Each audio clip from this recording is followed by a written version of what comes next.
നമ്മൾ ഈ ദിവസങ്ങളിൽ അപ്പസ്തല പ്രവർത്തികൾ കൂടെ ഉള്ള യാത്രയിലാണ്.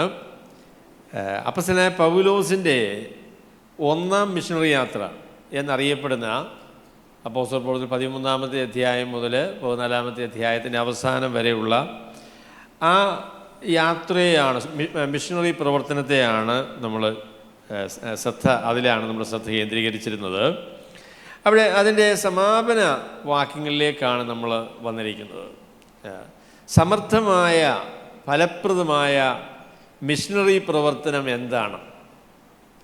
സമർത്ഥമായ ഫലപ്രദമായ മിഷണറി പ്രവർത്തനം എന്താണ് എന്നതിനെ സംബന്ധിച്ച് ലൂക്കോസ് നൽകുന്ന സംക്ഷിപ്തമായ ഒരു വിവരണമാണ് ഞാൻ ഇന്ന് നിങ്ങളോട് ഒരുമിച്ച് പങ്കുവയ്ക്കാനായിട്ട് ആഗ്രഹിക്കുന്നത്. അതുകൊണ്ട് നിങ്ങൾ എന്നോടൊപ്പം അപ്പോസ്തല പ്രവർത്തികൾ അതിൻ്റെ 14-ാമത്തെ അധ്യായത്തിൻ്റെ 21 മുതലുള്ള വാക്യങ്ങളിലേക്ക് വരണം. അതിൻ്റെ 21 മുതൽ 28 വരെയുള്ള വാക്യങ്ങളാണ് ഞാൻ വായിക്കാൻ ആഗ്രഹിക്കുന്നത്. അതാണ് ഇന്ന് നമ്മൾ ഒരുമിച്ച് ചിന്തിക്കുന്ന വേദഭാഗം.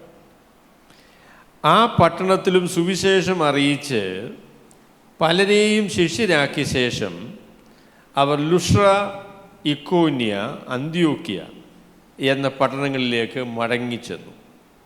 വിശ്വാസത്തിൽ നിലനിൽക്കണമെന്നും നാം അനേകം കഷ്ടങ്ങളിൽ കൂടി ദൈവരാജ്യത്തിൽ കടക്കേണ്ടതാകുന്നു എന്നും പ്രബോധിപ്പിച്ച് ശിഷ്യന്മാരുടെ മനസ്സ് ഉറപ്പിച്ചു പോന്നു. അവർ സഭതോറും അവർക്ക് മൂപ്പന്മാരെ നിയമിക്കുകയും ഉപവസിച്ചും പ്രാർത്ഥിച്ചും കൊണ്ട് തങ്ങൾ വിശ്വസിച്ച കർത്താവിങ്കൽ അവരെ പരമേൽപ്പിക്കുകയും ചെയ്തു. അവർ പിസിദ്ധിയിൽ കൂടി കടന്ന് പംഫുല്യയിലെത്തി പെർഗയിൽ വചനം പ്രസംഗിച്ച ശേഷം അത്തില്യയ്ക്ക് പോയി. അവിടെ നിന്ന് കപ്പൽ കയറി അന്ത്യോക്യയിലേക്ക് പോയി. തങ്ങൾ നിവർത്തിച്ച വേലയ്ക്കായി ദൈവകൃപയിൽ അവരെ പരമേൽപ്പിച്ചതയച്ചത് അവിടെ നിന്ന് ആയിരുന്നുവല്ലോ. അവിടെ എത്തിയ ശേഷം സഭയെ ഒരുമിച്ച് കൂട്ടി ദൈവം തങ്ങളോടുകൂടെ ഇരുന്ന് ചെയ്തതൊക്കെയും ജാതികൾക്ക് വിശ്വാസത്തിൻ്റെ വാതിൽ തുറന്നു കൊടുത്തതും അറിയിച്ചു. പിന്നെ അവൻ ശിഷ്യന്മാരോടുകൂടെ കുറേ കാലം അവിടെ പാർത്തു. ഈ വേദഭാഗം ഞാൻ പറയുമ്പോൾ നമ്മുടെ സഹോദരന്മാർക്ക് വളരെ ഇഷ്ടമുള്ള ഒരു വേദഭാഗമാണ്. 14-ാമത്തെ അധ്യായത്തിൻ്റെ 23-ാമത്തെ വാക്യത്തിൽ അവർ സഭതോറും മൂപ്പന്മാരെ നിയമിക്കുകയും എന്ന് പറയുന്ന പ്രസ്താവന നമ്മളുടെ സഹോദരന്മാർക്ക് ഭയങ്കര ആവേശമുള്ള ഒരു വാക്യമാണ്. അപ്പോൾ അതിനെ അധികരിച്ച് ഞാനൊരു പ്രസംഗം ചെയ്യാൻ വിചാരിക്കുന്നുണ്ട്. അത് ഈ ആഴ്ചയിലല്ല, കർത്താവ് അനുവദിക്കുകയാണെങ്കിൽ ആ വ്യാഖ്യാനത്തിന് എത്രത്തോളം പ്രസക്തിയുണ്ട് എന്നുള്ളതിനെ ഞാൻ ഒന്ന് വിലയിരുത്താനായിട്ട് എനിക്ക് ആഗ്രഹമുണ്ട്. ഈ വിഷയത്തെ സംബന്ധിച്ച് അങ്ങനെയുള്ള ഒരു ഖണ്ഡന പ്രസംഗം അതിലെ അവസാനത്തെ പ്രസംഗമായിരിക്കും അത്. അതിനുശേഷം അങ്ങനെയുള്ള അഭിപ്രായ വ്യത്യാസങ്ങളുള്ള വാക്യങ്ങൾ പ്രവർത്തികളുടെ പുസ്തകത്തിൽ ഇല്ല. അപ്പോൾ അത് ഞാൻ ഒരു മുഖവരിയായിട്ട് പറഞ്ഞു എന്നേ ഉള്ളൂ. ഇന്നത്തെ വിഷയം അതല്ല. ഇന്ന് നമ്മൾ ഈ വാക്യത്തിൽ ലൂക്കോസ് നമ്മളോട് പറയുന്ന കാര്യങ്ങൾ നമ്മൾ ദൈവവചനം വ്യാഖ്യാനിക്കുമ്പോൾ എഴുത്തുകാരൻ എന്താണ് പറയുന്നത്, അത് അദ്ദേഹം പറയാനുള്ള കാരണം എന്താണ്, അതിലൂടെ അദ്ദേഹം നമ്മളുടെ മുൻപിൽ അവതരിപ്പിക്കുന്ന വിഷയം എന്താണ് എന്നതിനാണ് ഏറ്റവും അധികം പ്രാധാന്യം. അതാണ് നമ്മൾ കണ്ടുപിടിക്കേണ്ടത്. നമ്മൾ വിചാരിക്കുന്ന പോലെ അത്ര എളുപ്പമല്ല, എങ്കിലും that is our purpose. We need to know what the writer is trying to communicate. ഇതിൻ്റെ എഴുത്തുകാരൻ എന്താണ് നമ്മളോട് പറയാനായിട്ട് ശ്രമിക്കുന്നത്. അപ്പോൾ ഈ ഭാഗം വായിക്കുമ്പോൾ ഒരു കാര്യം വ്യക്തമാണ്. അതെന്താണെന്ന് ചോദിച്ചാൽ, അപ്പോസ്തലനായ പൗലോസിൻ്റെയും ബർന്നബാസിൻ്റെയും ഒന്നാം മിഷണറി യാത്ര എന്നറിയപ്പെടുന്ന ആ യാത്രയുടെ ഒരു സംക്ഷിപ്ത വിവരണം, അതിൻ്റെ ഒരു വിലയിരുത്തൽ, അതെങ്ങനെ പ്രയോജനപ്പെട്ടു എന്നതിനെക്കുറിച്ചുള്ള ഒരു പ്രസ്താവനയാണ് ഈ വാക്യങ്ങളിൽ നമ്മൾ കാണുന്നത്. അവിടെ ഫലപ്രദമായിരിക്കുന്ന മിഷണറി പ്രവർത്തനം എന്താണ് എന്നതിനെക്കുറിച്ച് ലൂക്കോസ് നമ്മളോട് പറയുന്ന 3 പ്രധാന ആശയങ്ങളാണ് ഞാൻ നിങ്ങളോട് പറയാനായിട്ട് വിചാരിക്കുന്നത്. അപ്പോൾ അതിൻ്റെ തലവാചകം ഇതാണ്: what is a successful missionary work? വിജയകരമായിരിക്കുന്ന മിഷണറി പ്രവർത്തനം എന്താണ്? അപ്പോൾ അതാണ് നമ്മുടെ ഇന്നത്തെ ഈ വേദഭാഗത്തുള്ളതായിരിക്കുന്ന വിഷയം.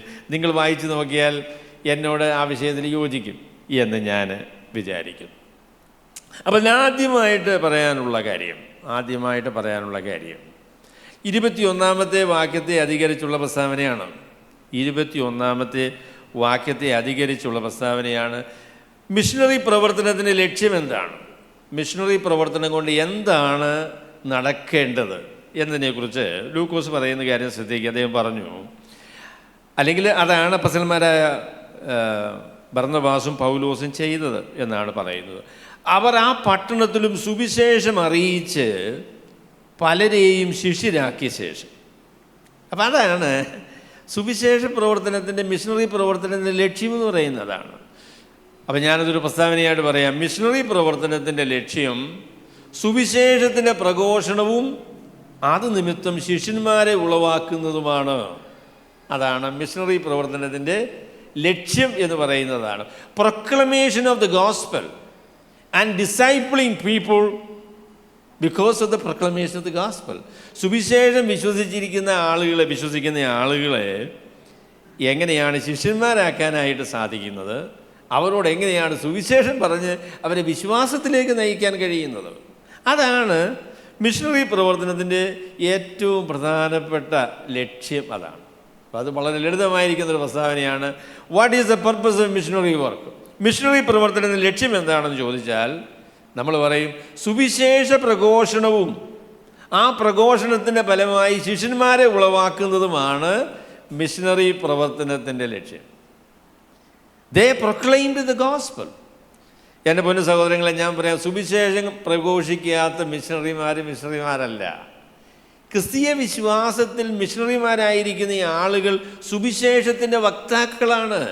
സുവിശേഷ പ്രഘോഷണമാണ് ദൈവം നമ്മളെ വരവേൽപ്പിച്ചിരിക്കുന്ന ജോലി. We have to proclaim the gospel. സുവിശേഷം നമ്മൾ മനുഷ്യരോട് പറയണം. അതാണ് നമ്മളെ ഏൽപ്പിച്ചിരിക്കുന്ന ദൗത്യം. അതാണ്. അപ്പോൾ അപ്പോസ്തലനായ പൗലോസും ബർന്നബാസും സുവിശേഷ പ്രഘോഷണത്തിൽ, അല്ലെങ്കിൽ അവരുടെ മിഷണറി പ്രവർത്തനത്തിൽ വിജയിച്ചു. അതിനെക്കുറിച്ച് വളരെ പ്രസിദ്ധനായിരിക്കുന്ന ഒരു വേദ പണ്ഡിതൻ പറഞ്ഞ ഒരു പ്രസ്താവന ഞാൻ ഓർക്കുന്നു. ഒരു ജർമ്മൻ പണ്ഡിതനാണ്. അദ്ദേഹം പറഞ്ഞത്, ലോകത്തിൻ്റെ ചരിത്രത്തിൽ എന്ന് പറഞ്ഞാൽ ക്രിസ്തീയ വിശ്വാസത്തിൻ്റെ ചരിത്രത്തിൽ അപ്പോസ്തലനായ പൗലോസിൻ്റെ മിഷണറി പ്രവർത്തനത്തെ പോലെ ഫലപ്രദമായ ഒരു പ്രവർത്തനം ഉണ്ടായിട്ടില്ല എന്നാണ് അദ്ദേഹം പറയുന്നത്. The most successful missionary work in the history of Christian mission is actually the missionary work of apostle Paul. അപ്പോസ്തലനായ പൗലോസിൻ്റെ മിഷണറി പ്രവർത്തനമാണ് ക്രിസ്തീയ വിശ്വാസത്തിൻ്റെ ചരിത്രത്തിലെ ഏറ്റവും ഫലപ്രദമായ മിഷണറി പ്രവർത്തനമെന്ന് പറയുന്നത്. അന്ന് അറിയപ്പെട്ടിരുന്ന ലോകം മുഴുവനും. അതിനെക്കുറിച്ച് അപ്പോസ്തലനായ പൗലോസ് പറയുന്ന പ്രസ്താവനയുണ്ടല്ലോ. അദ്ദേഹം പറഞ്ഞല്ലോ, എന്താ പറഞ്ഞത്, ഈ സ്ഥലങ്ങളിൽ ഇനിയും ഈ പ്രദേശങ്ങളിലൊന്നും ഇനി സ്ഥലം അവശേഷിക്കാത്തത് കൊണ്ട്, ഞാൻ മറ്റൊരുത്തിൻ്റെ അടിസ്ഥാനത്തിന് മേൽ പണിയാനായിട്ട് എനിക്ക് താല്പര്യമില്ലാത്തത് കൊണ്ടും ഇനി ഞാൻ സ്പാനിയയിലേക്ക് പോകാനായിട്ട് തീരുമാനിച്ചിരിക്കുകയാണെന്ന് പറഞ്ഞു. അപ്പം അന്നറിയപ്പെടുന്ന ലോകം മുഴുവനും സുവിശേഷം എത്തിച്ച അത്രയും അത്ഭുതകരമായ ഒരു മിഷണറി പ്രവർത്തനമാണ് ദൈവത്തിൻ്റെ പരിശുദ്ധാത്മാവ് അപ്പോസ്തലനായ പൗലോസിലൂടെ ചെയ്തെടുത്ത പ്രവർത്തനം. അപ്പോൾ അതുകൊണ്ട് പറയാം, നമ്മളുടെ മിഷണറി പ്രവർത്തനങ്ങൾക്കൊക്കെ മാതൃകയായിരിക്കുന്നത് അപ്പോസ്തലനായ പൗലോസിൻ്റെ മിഷണറി പ്രവർത്തനമാണ്. അപ്പോൾ അതിനെ സംബന്ധിച്ച് അലൻ എന്ന് പറയുന്ന ഇന്ത്യയിലൊക്കെ പ്രവർത്തിച്ചതായിരിക്കുന്ന ഒരു മിഷണറിയാണ്. അദ്ദേഹത്തിൻ്റെ ഒരു വളരെ പ്രസിദ്ധമായിരിക്കുന്ന ഒരു പുസ്തകമുണ്ട്, missionary method ours or Paul's എന്ന് പറയുന്ന ഒരു പുസ്തകമുണ്ട്. അത് നല്ല ഒരു പുസ്തകമാണ്. അദ്ദേഹത്തിൻ്റെ ലാസ്റ്റ് നെയിം അലൻ എന്നാണ്. ആദ്യത്തെ പേര് ഞാനങ്ങ് മറന്നുപോയി. അപ്പം വളരെ പ്രസിദ്ധമായിരിക്കുന്ന പുസ്തകമാണ്. അപ്പോൾ അദ്ദേഹം പറഞ്ഞു, മിഷണറി പ്രവർത്തനത്തിൻ്റെ മാതൃകയെന്ന് പറയുന്നത് അപ്പോസ്തലനായ പൗലോസാണ്. അപ്പം അപ്പോസ്തലനായ പൗലോസ് എങ്ങനെയാണ് മിഷണറി പ്രവർത്തനം ചെയ്തത് എന്ന് പരിശോധിച്ചാൽ ദൈവഹിതപ്രകാരമുള്ള മിഷണറി പ്രവർത്തനം ചെയ്യാനായിട്ട് നമുക്ക് സാധിക്കും എന്നാണ് അദ്ദേഹം പറഞ്ഞു. ഞാനതിനോട് യോജിക്കുന്നു. അപ്പോൾ അപ്പോസ്തലനായ പൗലോസും ബർന്നബാസും ചെയ്ത മിഷണറി പ്രവർത്തനത്തെ സംക്ഷേപിച്ച് പറയുമ്പോൾ ഇങ്ങനെ പറയാൻ പറ്റും, അവർ സുവിശേഷം അറിയിച്ചു. ദേ പ്രൊക്ലെയിംഡ് ദ ഗോസ്പൽ. സുവിശേഷം അറിയിച്ചു, പലരെയും ശിഷ്യർ ആക്കിയ ശേഷം. പലരെയും ശിഷ്യനാക്കിയതിൻ്റെ കാര്യം എന്താ? അല്ലെങ്കിൽ എല്ലാവരെയും ശിഷ്യന്മാരാക്കാഞ്ഞതിൻ്റെ കാര്യം എന്താ? എല്ലാവരെയും ശിഷ്യന്മാരാക്കിയതിൻ്റെ കാരണം എല്ലാവരും ശിഷ്യരാക്കാൻ നിന്നുകൊടുത്തില്ല. അതുകൊണ്ടല്ലേ സുവിശേഷം പ്രഘോഷിക്കുമ്പോൾ എല്ലാവരും വിശ്വസിക്കത്തില്ല. വിശ്വസിക്കുന്ന ആളുകളെ മാത്രമേ ശിഷ്യന്മാരാക്കാൻ പറ്റുള്ളൂ. അതുകൊണ്ടാണ് പലരെയും ശിഷ്യരാക്കിയത്. അപ്പോൾ ഈ ശിഷ്യന്മാരെന്നുള്ളതായിരിക്കുന്ന വാക്ക് നിങ്ങൾ അപ്പോസ്തല പ്രവൃത്തികൾ പരിശോധിച്ച് നോക്കിയാൽ അത് വിശ്വാസികൾ എന്നുള്ളതിൻ്റെ വേറെ ഒരു വാക്കാണ്. ശിഷ്യന്മാരെന്ന് പറയുന്നത് വിശ്വാസികളിൽ നിന്ന് വ്യത്യസ്തരായിരിക്കുന്ന ആളുകളല്ല. അല്ലെങ്കിൽ ഞാൻ പറയാം, ശിഷ്യന്മാരാകാൻ മനസ്സില്ലാത്ത വിശ്വാസികളല്ല. എനിക്ക് ശിഷ്യനാകണ്ട, എനിക്ക് എങ്ങനെയാണ് സ്വർഗത്തിൽ പോയാൽ മതി, എനിക്ക് ശിഷ്യത്വത്തിൻ്റെ പരിപാടിയൊന്നും എനിക്ക് ആവശ്യമില്ല എന്ന് പറയുന്ന ആളുകൾ വിശ്വാസികളല്ല കേട്ടോ. സത്യസന്ധമായ രീതിയിൽ സുവിശേഷം സ്വീകരിച്ച ആളുകൾ കർത്താവിനെ അനുസരിച്ച് ജീവിക്കുവാൻ മനസ്സ് വയ്ക്കുന്നവരാണ്. സത്യസന്ധമായി സുവിശേഷം സ്വീകരിച്ച ആളുകൾ സുവിശേഷത്തിൻ്റെ ഫലമായിട്ട് അതിനനുസൃതമായ രീതിയിൽ ജീവിക്കുവാൻ, ദൈവത്തെ പ്രസാദിപ്പിക്കുവാനായിട്ട് മനസ്സ് വയ്ക്കുന്ന ആളുകളാണ്. അപ്പോൾ അതുകൊണ്ട് ഞാൻ പറയാം, discipleship is not an option. അപ്പം നിങ്ങൾക്ക് വേണമെങ്കിൽ ശിഷ്യന്മാരാകാം, ശിഷ്യന്മാരായില്ലേലും വലിയ കുഴപ്പമൊന്നുമില്ല, അധികം പ്രതിഫലമൊന്നും കിട്ടുകയില്ലെന്നേ ഉള്ളൂ. നിങ്ങൾക്ക് സ്വർഗത്തിൽ പോകാമെന്ന് പറയുന്ന ഒരു വികൃതമായ ആശയമുണ്ട് കേട്ടോ. അത് ശരിയല്ല. ശിഷ്യന്മാരാകാൻ മനസ്സില്ലാത്ത ആളുകൾ വിശ്വാസികളല്ല. കാരണം കർത്താവായ യേശു ക്രിസ്തുവിനെ അനുഗമിക്കുന്നതിന് വേണ്ടിയാണ് കർത്താവിനോട് ചേർന്ന് ഇറങ്ങി പുറപ്പെട്ടത്. എൻ്റെ പിന്നാലെ വരിക എന്നുള്ള കർത്താവിൻ്റെ കൽപ്പന എല്ലാവർക്കുമുള്ള കൽപ്പനയാണ്. നമ്മൾ കർത്താവിന് പിന്നാലെ പോകുന്നത് വ്യത്യസ്തമായ അനുഭവങ്ങളിലൂടെയാണ് എന്നുള്ളത് ശരിയാണ്. ചില ആളുകൾ സുവിശേഷ വേലയ്ക്കായിട്ട് നമ്മളുടെ വൈദ്യു സഹോദരനെ പോലെയൊക്കെ ബീഹാറിലും മറ്റുള്ള സ്ഥലങ്ങളിലും ഒക്കെ പോകും. എന്നാൽ മറ്റു ചില ആളുകൾ അങ്ങനെ പോകാനായിട്ട് സാധിക്കില്ല. എന്നാൽ എല്ലാവരും കർത്താവിനെ അനുഗമിക്കുവാനായിട്ട് കൽപ്പിക്കപ്പെട്ട ആളുകൾ തന്നെയാണ്. നമ്മൾ ജീവിതത്തിൻ്റെ ഏത് മേഖലയിലാണെങ്കിലും കർത്താവിനെ അനുസരിച്ച്, കർത്താവിനെ പിൻപറ്റി ജീവിക്കുവാനായിട്ട്, കർത്താവിൻ്റെ ശിഷ്യന്മാരായിരിക്കുവാനുള്ള കടപ്പാട് നമുക്ക് എല്ലാവർക്കും ഉണ്ട്. അപ്പോൾ ശിഷ്യന്മാരാക്കുക എന്ന കാര്യം, അതുപോലെ തന്നെ സുവിശേഷം പ്രഘോഷിക്കുക എന്ന കാര്യം, ഇതാണ് സുവിശേഷ വേലയുടെ അല്ലെങ്കിൽ മിഷനറി പ്രവർത്തനത്തിൻ്റെ ലക്ഷ്യം എന്ന് പറയുന്നത്. അതാണ് അവിടെ അവർ ചെന്ന സ്ഥലങ്ങളെക്കുറിച്ചൊക്കെ പറയുന്നു. ഒന്നാം മിഷനറി യാത്രയെന്ന് പറയുന്നത് വളരെ ദൂരം സഞ്ചരിച്ച യാത്ര, 5000 കിലോമീറ്റർ ഒരു പക്ഷേ ആ മിഷനറി യാത്രയിൽ അവർ അത്രയും ദൂരം സഞ്ചരിച്ചിട്ടുണ്ട്.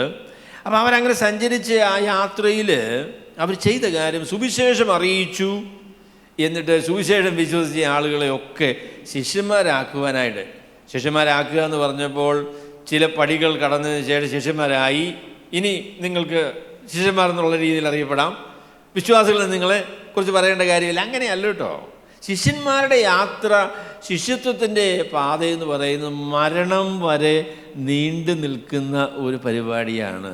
ശിഷ്യത്വം എന്ന് പറയുന്നത് മരണം വരെ നീണ്ടു നിൽക്കുന്ന ഒരു പരിപാടിയാണ്. അപ്പോൾ അവർ ലുസ്ട്ര, ഇക്കോന്യ, അന്ത്യോക്യ പലരെയും അറിയിച്ച് ശിഷ്യനാക്കിയ ശേഷം അവർ ലുസ്ട്ര, ഇക്കോന്യ, അന്ത്യോക്യ എന്ന പട്ടണങ്ങളിലേക്ക് മടങ്ങിച്ചെന്നു. അതാണ് ഞാൻ രണ്ടാമത് പറയാൻ ആഗ്രഹിക്കുന്നത്. ഒന്നാമത്തെ കാര്യം, സുവിശേഷം ഫലപ്രദമായ മിഷനറി പ്രവർത്തനം, സുവിശേഷത്തിൻ്റെ പ്രഘോഷണവും അതിൻ്റെ ഫലമായി ശിഷ്യന്മാരെ ഉളവാക്കുന്നതുമാണ് എന്നതാണ് ഒന്നാമത്തെ പ്രസ്താവന. രണ്ടാമത് പറയാൻ ആഗ്രഹിക്കുന്ന കാര്യം, ഈ ശിഷ്യത്വം എങ്ങനെയാണ് അവർ നടപ്പിൽ വരുത്തിയത്. അപ്പം സുവിശേഷ പ്രഘോഷണമാണ് അതിൻ്റെ അടിസ്ഥാനം. എന്നാൽ സുവിശേഷ പ്രഘോഷണം കഴിഞ്ഞതിന് ശേഷം വിശ്വസിച്ച ആളുകളെ അവരെങ്ങനെയാണ് ശിഷ്യന്മാരാക്കിയത് എന്നതിനെക്കുറിച്ചാണ് തുടർന്ന് ലൂക്കോസ് നമ്മളോട് പറയുന്നത്. അതിന് 3 പ്രസ്താവനകൾ, എങ്ങനെയാണ് അവർ ശിഷ്യന്മാരാക്കിയത് എന്നതിനെ സംബന്ധിച്ചുള്ള 3 പ്രസ്താവനകൾ, 3 പാർട്ടിസിപ്പിൾസ് 22, 23 വാക്യങ്ങളിൽ ഉണ്ട്. അപ്പം 3 കാര്യങ്ങളെന്ന് പറയുമ്പോൾ യഥാർത്ഥത്തിൽ 4 കാര്യങ്ങളെന്ന് പറയാം. കാരണം ഒരു പാർട്ടിസിപ്പിൾ 2 കാര്യങ്ങളെ സംയോജിപ്പിച്ച് പറയുന്ന ഒരു പാർട്ടിസിപ്പിളാണ്. അപ്പോൾ അതുകൊണ്ട് 4 കാര്യം എന്ന് പറയാം. എന്നാൽ 3 പ്രസ്താവനകളാണ്.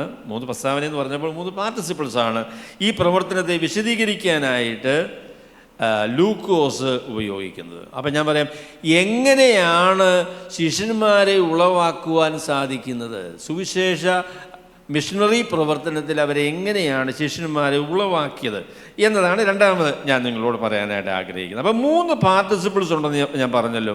അപ്പോൾ അതിൽ ഒന്നാമത്തെ പാർട്ടിസിപ്പിൾ എന്ന് പറയുന്നത് ശിഷ്യന്മാർ മനസ്സുറപ്പിച്ചു എന്ന് പറയുന്നതായിരിക്കുന്ന ആ പാർട്ടിസിപ്പിളാണ്. ശിഷ്യന്മാരുടെ മനസ്സ് ഉറപ്പിച്ചു എന്ന് പറയുന്ന പാർട്ടിസിപ്പിളാണ്. രണ്ടാമത്തെ പാർട്ടിസിപ്പിൾ എന്ന് പറയുന്നത് പ്രബോധിപ്പിച്ചു എന്ന് പറയുന്നതായിരിക്കുന്ന പാർട്ടിസിപ്പിളാണ്.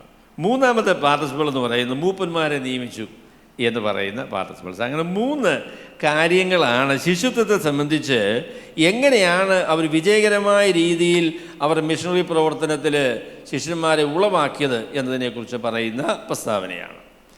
അപ്പോൾ അതിൽ പറയുമ്പോൾ നമുക്ക് പറയാൻ കഴിയുന്ന കാര്യം, അപ്പം ഞാൻ പറഞ്ഞു ഗ്രീക്കിൻ്റെ ഓർഡർ അനുസരിച്ച് പറയുമ്പോൾ ആദ്യമേ പറഞ്ഞത് ശിഷ്യന്മാരെ ഉളവാക്കുക എന്ന് പറയുന്ന കാര്യത്തിൽ ഒന്നാമത് പറയാനുള്ള കാര്യം അല്ലെങ്കിൽ അവർ ചെയ്ത കാര്യമെന്ന് പറയുന്നത് വിശ്വാസികളുടെ മനസ്സ് ഉറപ്പിച്ചു. വിശ്വാസികളുടെ മനസ്സ് ഉറപ്പിച്ചു എന്ന് പറയുന്നത് വിശ്വാസത്തിൽ അവരെ ഉറപ്പിച്ചു എന്ന് പറയുന്ന കാര്യമാണ്. സഹോദരങ്ങളെ, ഞാൻ പറയാം, നമ്മൾ സുവിശേഷം വിശ്വസിച്ച അവസരത്തിൽ സുവിശേഷത്തെക്കുറിച്ചുള്ള വ്യക്തത നമുക്കില്ല കേട്ടോ. നമ്മൾ ദൈവത്തിൻ്റെ മഹാകരുണയാൽ സുവിശേഷത്തിൻ്റെ ആ സത്യം നമുക്ക് മനസ്സിലാക്കാനായിട്ട് സാധിക്കും. The essentials of the gospel we have understood and we have believed. സുവിശേഷത്തിൻ്റെ ഏറ്റവും പ്രാധാന്യമേറിയ അതിൻ്റെ കേന്ദ്രം എന്ന് പറയുന്ന കാര്യങ്ങൾ, കർത്താവായ യേശുക്രിസ്തു നമ്മുടെ പാപങ്ങൾക്ക് പരിഹാരമായി മരിച്ചു, അടക്കപ്പെട്ടു, ഉയർത്തെഴുന്നേറ്റു. അതുകൊണ്ട് യേശുക്രിസ്തുവിൽ വിശ്വസിക്കുന്നവർക്ക് പാപമോചനവും നിത്യജീവനും ലഭിക്കും എന്ന് പറയുന്ന ഏറ്റവും ലളിതമായ സുവിശേഷത്തിൻ്റെ അന്തസത്തയായിരിക്കുന്ന കാര്യം അവർ വിശ്വസിച്ചു. അങ്ങനെയാണ് അവർ രക്ഷിക്കപ്പെട്ടത്. എന്നാൽ സുവിശേഷത്തെ സംബന്ധിച്ചുള്ളതായിരിക്കുന്ന വ്യക്തമായിരിക്കുന്ന ആഴമേറിയ അറിവ് അവർക്ക് ഇല്ല. അപ്പം അത് ഞാൻ പറയാം, ശിഷ്യന്മാർ അല്ലെങ്കിൽ നമുക്ക് എല്ലാവർക്കും ആവശ്യമായിരിക്കുന്നത് സുവിശേഷത്തെക്കുറിച്ച് ദൈവം ആഗ്രഹിക്കുന്നത് പോലുള്ള വ്യക്തതയാണ്. അല്ലെങ്കിൽ ഞാൻ പറയാം, ഒരു ശിഷ്യൻ്റെ ജീവിതം എന്ന് പറയുന്നത് സുവിശേഷ കേന്ദ്രീയമായ ജീവിതമാണ്. It's A gospel centred life. പലപ്പോഴും ചില ആളുകളെങ്കിലും വിചാരിച്ചിട്ടുള്ളത് രക്ഷിക്കപ്പെടാനായിട്ട് സുവിശേഷം, പിന്നെ രക്ഷിക്കപ്പെട്ടത് ശിഷ്യനാകാനായിട്ട് പിന്നെ അനുസരണത്തിൻ്റെ പടികൾ. അങ്ങനെയല്ലേ? അല്ലതേ, അനുസരണം ഉണ്ടെന്നുള്ളത് ശരിയാണ്. എന്നാൽ സുവിശേഷത്തിൽ അടിസ്ഥാനപ്പെട്ട സുവിശേഷ കേന്ദ്രീയമായ അനുസരണത്തെക്കുറിച്ചാണ് ബൈബിൾ പറയുന്നത്. സുവിശേഷത്തെ വിട്ട് ഒരു നിമിഷം പോലും ഒരു ക്രിസ്തു വിശ്വാസിക്ക് ജീവിക്കാനായിട്ട് സാധിക്കുകയില്ല. നമ്മളുടെ വിശ്വാസം ക്രിസ്തു കേന്ദ്രീയമായ സുവിശേഷ കേന്ദ്രീയമായ വിശ്വാസമാണ്. അപ്പം അതുകൊണ്ട് അവരെ ഉറപ്പിച്ചു എന്ന് പറയുന്നതായിരിക്കണം. വിശ്വാസത്തിൽ ഉറയ്ക്കണം, വിശ്വാസികൾ വിശ്വാസത്തിൽ ഉറയ്ക്കണം. അപ്പോൾ ആ ഉറപ്പിനെ കുറിച്ച് പറയുമ്പോൾ ഞാൻ 2 കാര്യം പറയാം. അപ്പോൾ നമ്മൾ 5 കാര്യമാകും കേട്ടോ. ഏതായാലും 2 കാര്യം പറയാം. 2 നിലയിലുള്ള ഉറപ്പ് നമുക്ക് ആവശ്യമാണ്. 2 നിലയിലുള്ളതായിരിക്കുന്ന ഉറപ്പ് വിശ്വാസികൾക്ക് ആവശ്യമാണ്. കർത്താവിനെ സംബന്ധിച്ച്, കർത്താവിന് സുവിശേഷത്തെ സംബന്ധിച്ച് 2 നിലയിലുള്ള ഉറപ്പ് വേണം. ഒന്ന് സബ്ജക്റ്റീവായിട്ടുള്ള അല്ലെങ്കിൽ വ്യക്തിപരമായിട്ടുള്ള, വ്യക്തിഗതമായിട്ടുള്ള, ആത്മനിഷ്ഠമായിട്ടുള്ള ഉറപ്പ് എന്ന് പറയാം. കർത്താവായ യേശുക്രിസ്തുവിനോടുള്ള സ്നേഹത്തിലും കർത്താവിനോടുള്ള വിധേയത്വത്തിലും കർത്താവിനെ അനുസരിക്കാനുള്ള മനസ്സും ആ നിലയിലുള്ളതായ വ്യക്തിപരമായ സമർപ്പണം എന്ന് പറയുന്ന കാര്യം ഈ ഉറപ്പിൽ വളരെ പ്രധാനപ്പെട്ടതാണ്. ഞാൻ നിങ്ങളോട് ചോദിക്കുകയാണ്, കർത്താവിനോടുള്ള സ്നേഹം നിങ്ങൾക്ക് വളരുന്നുണ്ടോ? ഞാനിവിടെ ഇരുന്നപ്പോഴും ഞാനത് ചിന്തിച്ചുവിടുമോ? കർത്താവിനെ ഞാൻ സുവിശേഷം വിശ്വസിച്ച നാളുകളെക്കാളും അധികം എൻ്റെ കർത്താവിനോട് എനിക്ക് സ്നേഹമുണ്ട്. ഞാൻ സുവിശേഷത്തെ ധ്യാനിക്കുകയും എന്നോട് കർത്താവ് കാണിച്ചതായിരിക്കുന്ന സ്നേഹത്തെക്കുറിച്ച് അധികമായി മനസ്സിലാക്കി. ഇന്ന് പാടിയൊരു പാട്ടി പറഞ്ഞല്ലേ, ആഴി പോലെ അഗാധമായ സ്നേഹം. എൻ്റെ കർത്താവ് എന്തൊരു സ്നേഹമാണ് അത്! നിങ്ങൾ കർത്താവിൻ്റെ സ്നേഹത്തെ ധ്യാനിക്കുന്ന ആളുകളാണോ? നിങ്ങളെ എത്രത്തോളം കർത്താവ് സ്നേഹിച്ചു എന്നുള്ളതിനെക്കുറിച്ച് നിങ്ങൾ ചിന്തിക്കാറുണ്ടോ? അങ്ങനെ നമ്മൾ കർത്താവിൻ്റെ സ്നേഹത്തെക്കുറിച്ച് മനസ്സിലാക്കി കഴിയുമ്പോൾ അതിനുണ്ടാകുന്ന സ്വാഭാവികമായ അല്ലെങ്കിൽ പ്രതീക്ഷിക്കപ്പെടുന്ന പ്രതികരണം എന്താണെന്ന് ചോദിച്ചാൽ, എൻ്റെ കർത്താവിനെ അധികം സ്നേഹിക്കണം എന്നുള്ള തീരുമാനമാണ്, ഇല്ലേ? അത് നമ്മുടെ ശിശുത്വത്തെക്കുറിച്ച് പറയുമ്പോൾ വളരെ പ്രധാനപ്പെട്ട, വിശ്വാസത്തിൽ ഉറയ്ക്കുക എന്ന് പറയുന്നത് വളരെ പ്രധാനപ്പെട്ട കാര്യമാണ്. എൻ്റെ കർത്താവിനെ ഞാൻ അധികമായി സ്നേഹിക്കുന്നു എന്ന ആ ഒരു വളർച്ച, പുരോഗതി എന്ന് പറയുന്നത്. നിങ്ങൾ യേശുവിനെ സ്നേഹിക്കുന്നതിൽ വളർന്നിട്ടില്ല എങ്കിൽ, കർത്താവിനെ സ്നേഹിക്കുന്നതിന് നിങ്ങൾ മനസ്സ് വെച്ചിട്ടില്ല എങ്കിൽ, നിങ്ങളുടെ വിശ്വാസത്തെക്കുറിച്ച് എനിക്ക് വലിയ പ്രതിഷേധമുണ്ട്. നമ്മുടെ കർത്താവിനെ സ്നേഹിക്കാൻ കർത്താവ് യോഗ്യനാണ്. അപ്പസ്തലനായ പൗലോസ് കൊരിന്ത്യർ ലേഖനത്തിൽ പറയുന്ന പ്രസ്താവന 2 കൊരിന്ത്യർ അവസാന ഭാഗമല്ലേ പറയുന്നത്, നമ്മുടെ കർത്താവിനെ സ്നേഹിക്കാത്ത ഏവനും ശപിക്കപ്പെട്ടവൻ, അനാഥമാണ്. നമ്മുടെ കർത്താവിനെ സ്നേഹിക്കാത്ത ഏവനും ശപിക്കപ്പെട്ടവൻ. So that is the question that I want to ask you. Do you love Jesus? എൻ്റെ കർത്താവിനോട് എനിക്ക് സ്നേഹമാണ്. മാത്രമല്ല, ഓരോ നിമിഷവും കർത്താവിനുള്ള സ്നേഹം എനിക്ക് ഹൃദയത്തിൽ വർദ്ധിക്കുന്നു. അതാണ് ഒരു സത്യവിശ്വാസിയുടെ, ഒരു ശിഷ്യൻ്റെ മനോഭാവം എന്ന് പറയുന്നതാണ്. Christ is more important than anything else in my life. എൻ്റെ ജീവിതത്തിലെ ഏറ്റവും പ്രാധാന്യമേറിയ വ്യക്തി കർത്താവായ യേശു ക്രിസ്തുവാണ്. അവനോടുള്ള സ്നേഹമാണ് എൻ്റെ ജീവിതത്തിലെ ഏറ്റവും പ്രാധാന്യമേറിയ കാര്യം. ഞാൻ പറയാം, കർത്താവിനുള്ള അതുപോലെ തന്നെ കർത്താവിനുള്ള ആശ്രയം, അത് നമ്മൾ പഠിക്കേണ്ട ഒരു കാര്യമല്ലേ, അല്ലേ? നമ്മുടെ വിശ്വാസത്തിൽ ഉറക്കുക, കർത്താവിൽ വിശ്വസിക്കാൻ പഠിക്കുക. ഇന്ന് സങ്കീർത്തനത്തിൽ കേട്ടതുപോലെ നമ്മുടെ ജീവിതത്തിൻ്റെ ഏത് പ്രതിസന്ധിയിലും ഏത് വൈഷമ്യത്തിൻ്റെ നടുവിലും എന്നെ പുലർത്തുവാൻ, എന്നെ പരിപാലിക്കുവാൻ എൻ്റെ കർത്താവ് മതിയായവനാണ്. കർത്താവിലുള്ള ആശ്രയം, വിശ്വാസം, വിധേയത്വം അതിൽ വർദ്ധിക്കണം. പ്രതിസന്ധികളും പ്രയാസങ്ങളും എന്തിനാണ് കർത്താവ് നമ്മുടെ ജീവിതത്തിൽ കൊണ്ടിരുന്നത്? കർത്താവ് വിശ്വസിക്കാൻ കൊള്ളാകുന്നവനാണ് എന്ന് നമ്മളെ പഠിപ്പിക്കാനല്ലേ. അപ്പോൾ അതുകൊണ്ട് ഒരു സത്യ വിശ്വാസിയുടെ, ഒരു ശിഷ്യൻ്റെ ജീവിതത്തിൻ്റെ അനുഭവം എന്ന് പറയുന്നത്, I learn to trust him. കർത്താവിൽ വിശ്വസിക്കുവാൻ ഞാൻ പഠിച്ചിരിക്കുന്നു. എൻ്റെ പ്രതിസന്ധികളിൽ, in my problems and in my life, I have learn to trust Jesus. I have found that he is enough.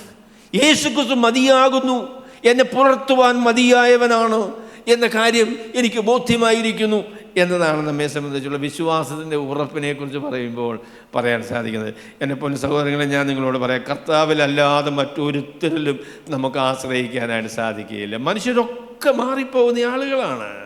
നമുക്ക് വിശ്വസിക്കുവാൻ, നമുക്ക് ആശ്രയിക്കുവാൻ, പിടിച്ചുകൊള്ളുവാൻ കഴിയുന്നത് നമ്മുടെ കർത്താവാണ്. അപ്പം ആ നിലയിലുള്ള ആശ്രയത്തിലുള്ള വളർച്ച എന്ന് പറയുന്നത് വളരെ പ്രധാനപ്പെട്ട കാര്യമാണ്. ഞാൻ നിങ്ങളോട് ചോദിക്കാൻ, have you learned to trust Jesus? കർത്താവിനെ വിശ്വസിക്കുവാൻ, കർത്താവിൽ ആശ്രയിക്കുവാൻ, കർത്താവിനോട് ചേർന്ന് നിൽക്കുവാൻ, കർത്താവിന് വിധേയപ്പെടുവാൻ, നമ്മുടെ ജീവിതങ്ങളെ കർത്താവിന് വേണ്ടി സമർപ്പിക്കുവാനായിട്ടുള്ള വളർച്ച നമ്മുടെ ജീവിതത്തിൽ ഉണ്ടായിട്ടുണ്ടോ എന്നുള്ളത് വളരെ പ്രധാനപ്പെട്ടതായിരിക്കുന്ന കാര്യമാണ്. There is a subject, walking with Jesus.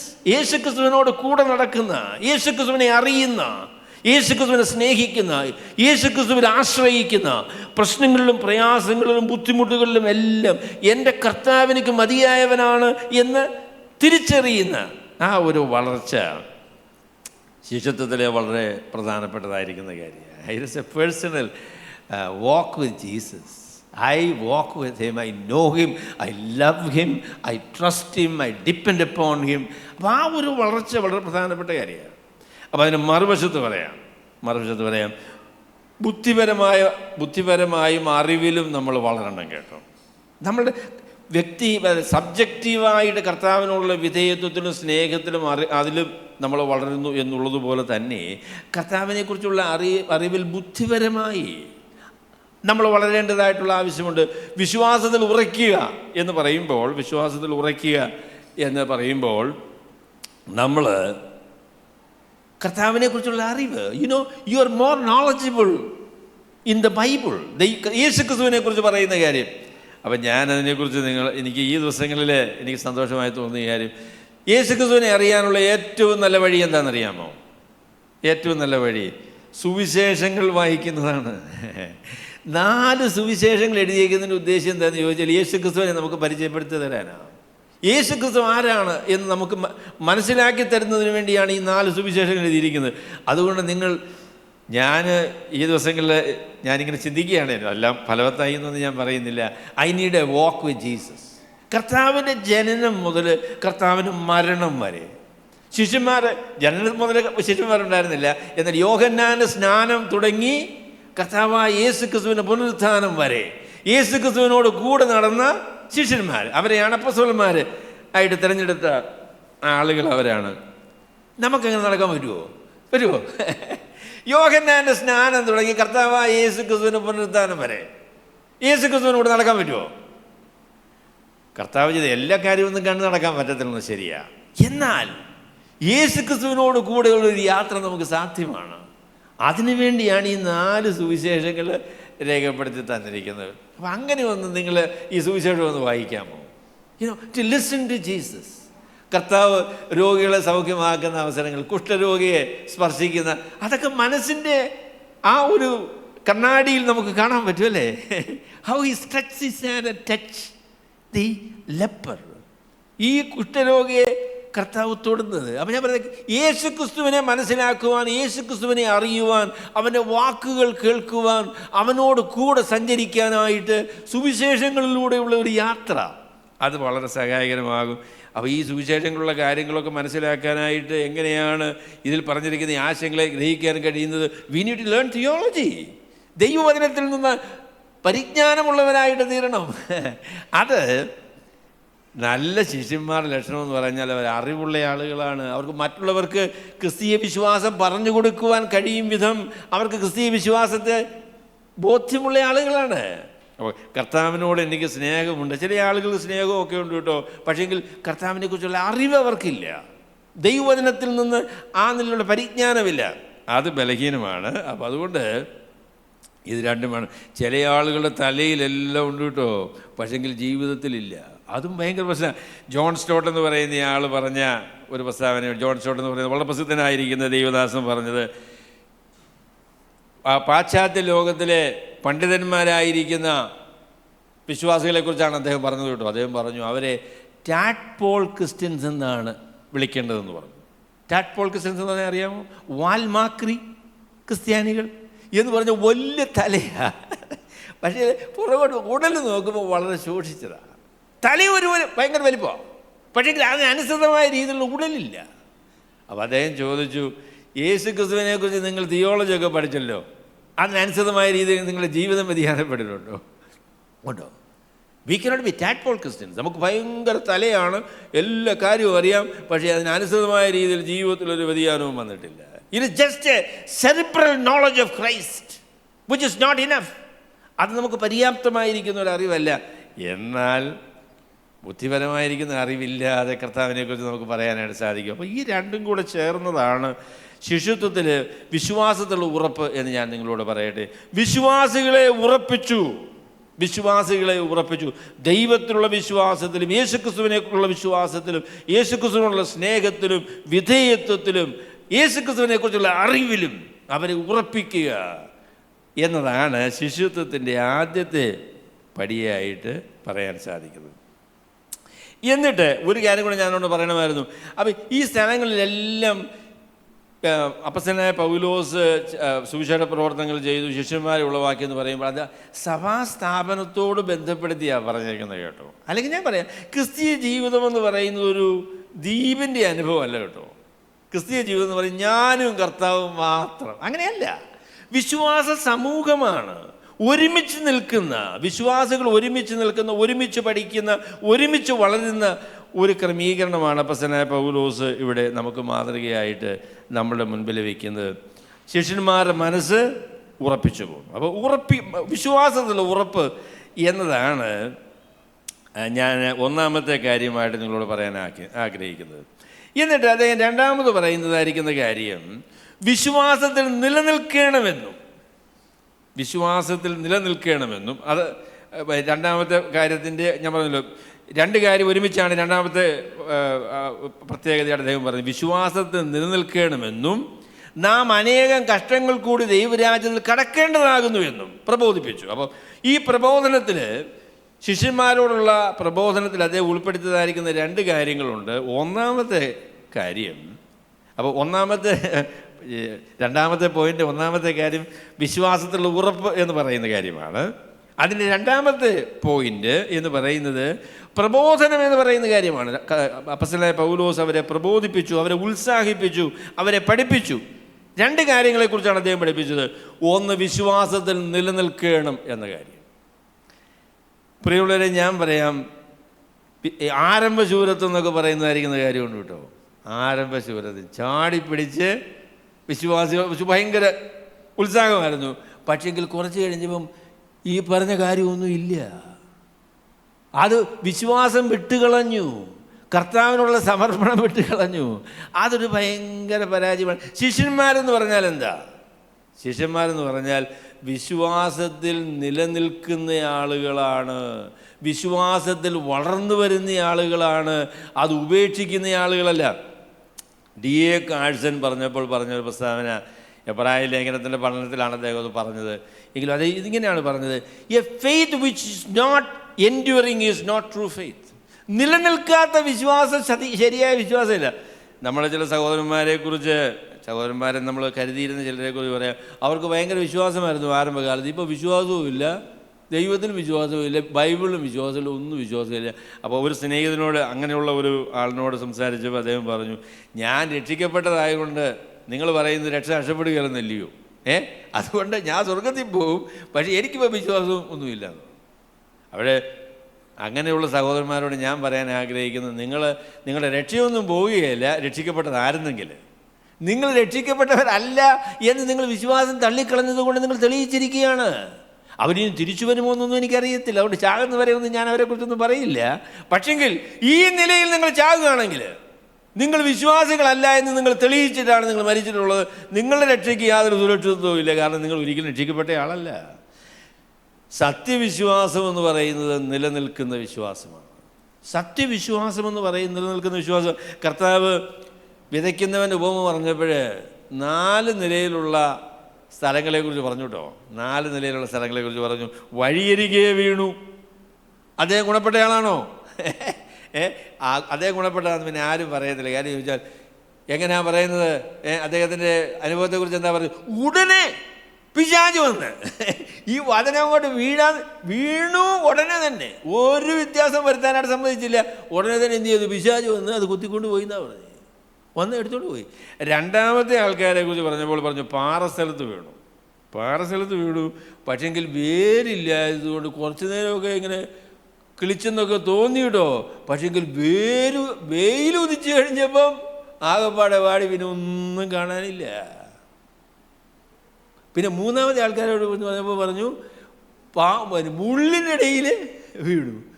കുറച്ചൊക്കെ കിളിച്ചൊക്കെ വന്നു വിട്ടു. പക്ഷെങ്കിൽ ലോകത്തിൻ്റെ ചിന്തയും ധനത്തിൻ്റെ മോഹവും എല്ലാം കൂടെ വളർന്ന് ഞെരിച്ച് അതിന് ഫലം കൊടുക്കുവാൻ കഴിയാതെ വളരാൻ കഴിയാത്ത രീതിയിൽ അതിനെ അങ്ങനെ ഞെരുക്കിക്കളഞ്ഞു എന്നാണ് പറഞ്ഞത്. ഞാൻ പറയാം, അവരൊന്നും വിശ്വാസികളല്ല കേട്ടോ. ആകെ വന്നപ്പോൾ ഇപ്പോൾ ഒന്നുമില്ല. ഒരു കാലത്ത് ഞാൻ വിശ്വസിച്ചതായിരുന്നു. നിങ്ങൾ വിശ്വാസം ശരിയായ വിശ്വാസമല്ല. കാരണം വിശ്വാസത്തിൽ നിലനിൽക്കണം. ശിഷ്യന്മാരായിരിക്കുന്ന ആളുകൾ, വിശ്വാസികളായിരിക്കുന്ന ആളുകൾ ദൈവത്തിൻ്റെ കൃപയാൽ, ദൈവത്തിൻ്റെ പരിശുദ്ധാത്മാവിനാൽ വിശ്വാസത്തിൽ നിലനിൽക്കുന്ന ആളുകളാണ്. അവർ വിശ്വാസം തള്ളിക്കളയുന്ന ആളുകളല്ല. ചില പ്രതികൂലങ്ങളുടെയും പ്രതിസന്ധികളുടെയും കഴുത്ത് വെട്ടാനായിട്ട് ഒരാൾ വന്ന് യേശുക്രിസ്തുവിൽ വിശ്വാസമുണ്ടെന്ന് ചോദിച്ചു. ഇപ്പം വിശ്വാസമുണ്ടെന്ന് പറഞ്ഞാൽ കഴുത്ത് വെട്ടിക്കളയുമെന്നൊക്കെ പറഞ്ഞപ്പോൾ ഒരാൾ പറയും, എനിക്ക് വിശ്വാസമൊന്നുമില്ല എന്ന് പറഞ്ഞ് കഴുത്ത് പോകണില്ലോ എന്ന് വിചാരിച്ച് പെട്ടെന്ന് പറഞ്ഞേച്ച് അവൻ പോയി കഴിഞ്ഞപ്പോൾ പറഞ്ഞ കർത്താവേ എന്നോട് ക്ഷമിക്കണേ, ഞാൻ പറഞ്ഞു പോയതാ, എന്നോട് ക്ഷമിക്കണം, ഞാൻ പേടിച്ച് പറഞ്ഞു പോയാ. ആ ഒരു അനുഭവത്തെക്കുറിച്ചല്ല നമ്മൾ ഈ പറയുന്നത് കേട്ടോ. ദൈവത്തിങ്കിൽ നിന്ന് അവരുടെ മനസ്സും ഹൃദയവും തിരിച്ച് ദൈവത്തോട് മത്സരിച്ച് വിശ്വാസത്തെ തള്ളിക്കളഞ്ഞ് ജീവിക്കുന്നതായിരിക്കുന്ന മനുഷ്യർ, അവരെ വിശ്വാസികളായിരിക്കുന്ന ആളുകളല്ല കേട്ടോ. വിശ്വാസത്തിൽ നിലനിൽക്കണം. നമ്മളുടെ വിശ്വാസം ഒരിക്കലും നമുക്ക് തള്ളിക്കളയാൻ ഇല്ല. അന്ത്യത്തോളം സഹിച്ചു നിൽക്കുന്ന രക്ഷിക്കപ്പെടുമെന്ന് പറഞ്ഞതിൻ്റെ വേറൊരു കാര്യം അതാ. കാര്യം വെച്ചാൽ നമ്മളുടെ വിശ്വാസം സത്യവിശ്വാസമാണ്. ദൈവത്തിൻ്റെ പരിശുദ്ധാത്മാവ് നമ്മളുടെ ഹൃദയത്തിൽ ഉറപ്പിച്ച വിശ്വാസമാണ്. അത് നമുക്ക് ഒരിക്കലും തള്ളിക്കളയുവാൻ കഴിയുന്ന വിശ്വാസമല്ല. എന്നാൽ വിശ്വാസം നിലനിൽക്കണമെന്നുള്ള പ്രബോധനവും ഉത്സാഹവും ധൈര്യവും ഒക്കെ നമുക്ക് ആവശ്യമാണ് കേട്ടോ. വിശ്വാസം പോകത്തില്ല, അതുകൊണ്ട് ഇനി എന്ത് ചെയ്താലും കുഴപ്പമില്ല എന്നുള്ളതല്ല കേട്ടോ. വിശ്വാസം നിലനിൽക്കുന്നത് പരസ്പരമുള്ള ഉത്സാഹത്താലും ദൈവവചനത്തിൻ്റെ പ്രബോധനത്താലും സഹോദരന്മാരുടെ ഉത്സാഹത്താലും ഒക്കെയാണ് പലപ്പോഴും നമുക്ക് പിടിച്ചു നിൽക്കാനായിട്ട് സാധിക്കുന്നത്. അത് ദൈവം വിശ്വാസത്തെ നിലനിർത്താനായിട്ട് ഉപയോഗിക്കുന്ന മുഖാന്തരങ്ങൾ ആണ്. എന്നാൽ സത്യവിശ്വാസം നിലനിൽക്കുന്ന വിശ്വാസമാണ്. അപ്പം ശിഷ്യന്മാരുടെ കാര്യത്തെക്കുറിച്ച് പറയുമ്പോൾ അവരെ വിശ്വാസത്തിൽ ഉറയ്ക്കുന്ന ആളുകളാണ്, അതുപോലെ തന്നെ വിശ്വാസത്തിൽ നിലനിൽക്കുന്ന ആളുകളാണ്. അതിനോട് ചേർത്ത് പറഞ്ഞു, നാം അനേകം കഷ്ടങ്ങൾ കൂടി ദൈവരാജ്യത്തിൽ കടക്കേണ്ടതാകുന്നു എന്ന്. അപ്പം അതിൻ്റെ രണ്ടാമത്തെ ഭാഗം എന്ന് പറയുന്നത് കഷ്ടത സഹിക്കാനുള്ളതായിരിക്കുന്ന ഒരുക്കമാകട്ടോ. ഒരു ശിഷ്യനെ സംബന്ധിച്ച്, ഒരു വിശ്വാസിയെ സംബന്ധിച്ച് വിശ്വാസത്തിൽ നിലനിൽക്കണമെങ്കിൽ അവൻ കഷ്ടം സഹിക്കാനായിട്ട് മനസ്സ് വയ്ക്കണം. അല്ലാതെ പറ്റത്തില്ല. വിശ്വാസത്തിൻ്റെ പ്രതികൂലങ്ങൾ, വിശ്വാസത്തിന് നേരെയുള്ള ചോദ്യങ്ങൾ, വിശ്വാസത്തിൻ്റെ പീഡനം വിശ്വാസികളുടെ ജീവിതത്തിൽ ഉണ്ട്. അതിനെ ഒഴിവാക്കിക്കൊണ്ട് വിശ്വാസിയായിട്ട് ജീവിക്കാൻ പറ്റിയില്ല. ഇത് പറയുന്നത് ആരാ? ഞാൻ ഇതിനെക്കുറിച്ച് ഒരു കമൻറ്റേറ്റർ പറഞ്ഞ പ്രസ്താവന ഞാൻ പറഞ്ഞില്ല കേട്ടോ.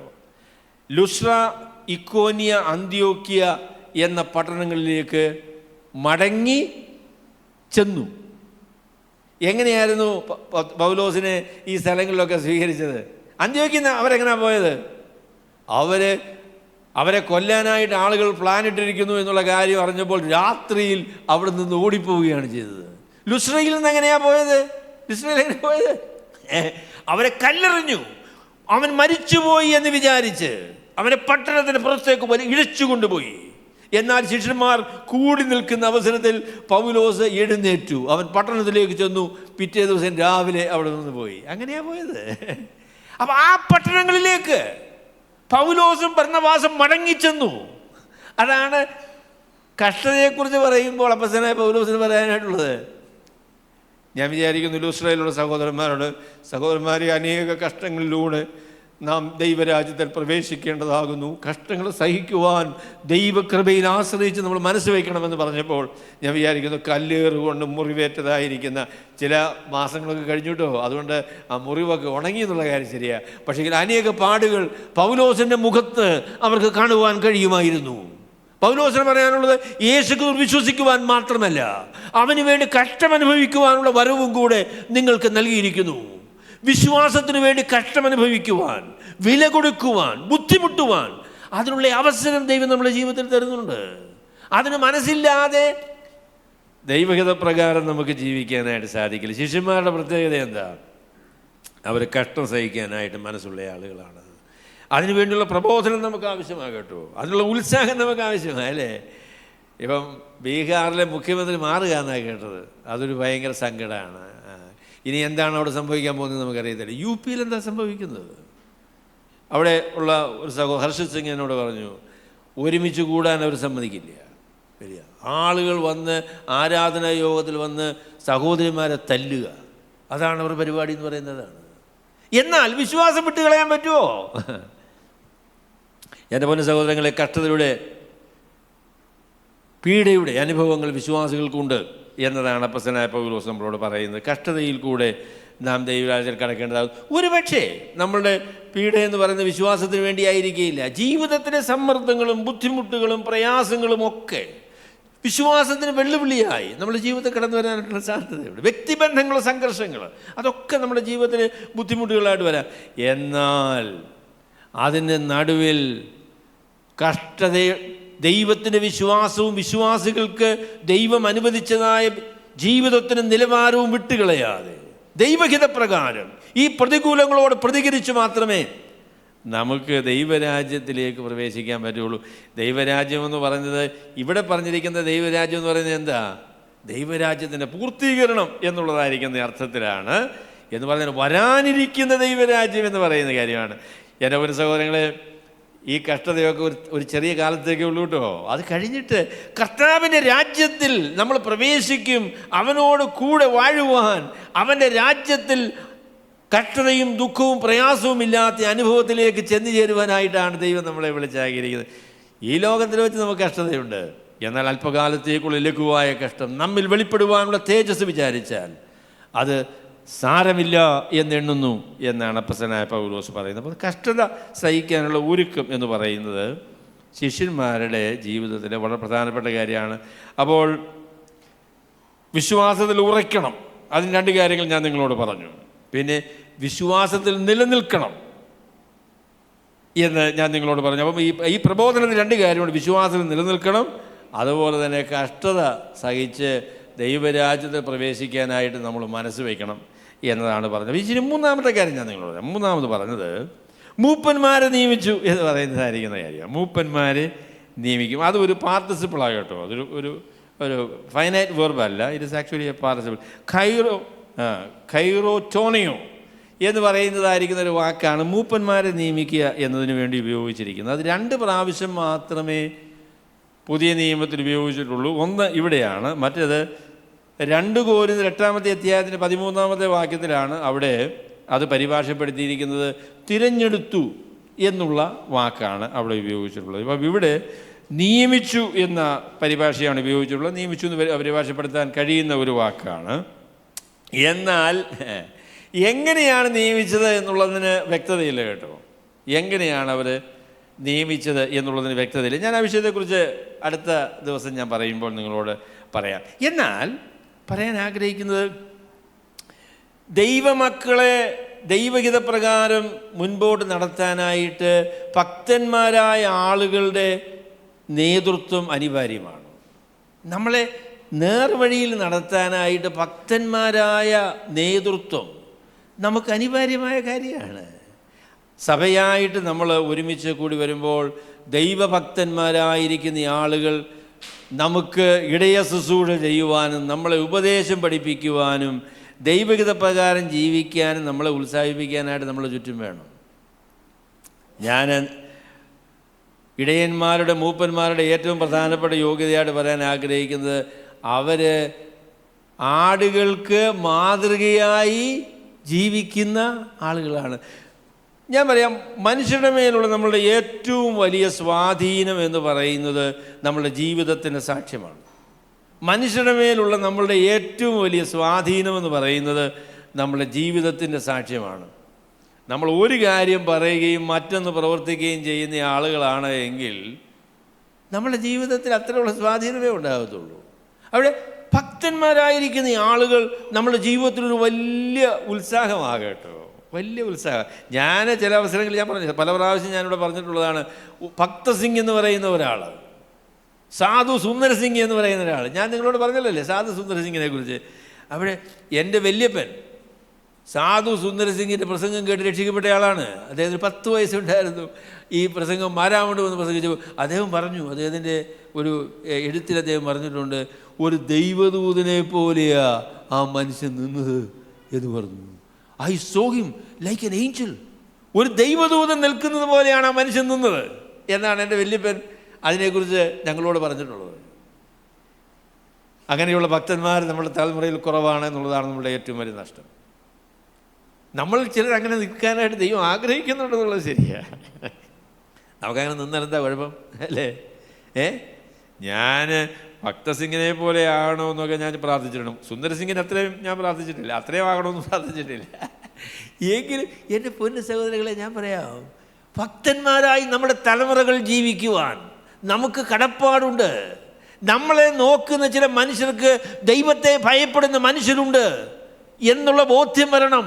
ദൈവത്തിന് വേണ്ടി ജീവിക്കുവാൻ, സമർപ്പിക്കുവാൻ, കർത്താവിന് വേണ്ടി മരിക്കുവാൻ മനസ്സുള്ള ചില മനുഷ്യരുണ്ട് എന്ന് മറ്റുള്ളവർക്ക് കണ്ടാൽ തോന്നണമല്ലേ? ഇദ്ദേഹം പിന്മാറുന്ന ആളൊന്നുമല്ല. മരിക്കേണ്ടി വന്നാലും കർത്താവിന് വേണ്ടി നിൽക്കുവാൻ മനസ്സുള്ള ചില ദൈവമക്കളുണ്ട് എന്നത് നമ്മുടെ ജീവിതത്തിലെ വലിയ ആശ്വാസവും ധൈര്യമാണ്. അങ്ങനെയുള്ള ആളുകളെയാണ് മൂപ്പന്മാരായിട്ട് നിയമിച്ചത്. അപ്പോൾ എന്നിട്ട് അവരുടെ ധൈര്യത്തെക്കുറിച്ച് പറഞ്ഞ ഒരു കാര്യം കൂടെ ഇവിടെ ഉണ്ടല്ലോ. അത് ഞാൻ അടുത്ത ആഴ്ചയിൽ കുറച്ചുകൂടി വിശദമായിട്ട് അതിനെക്കുറിച്ച് പറഞ്ഞോളാം.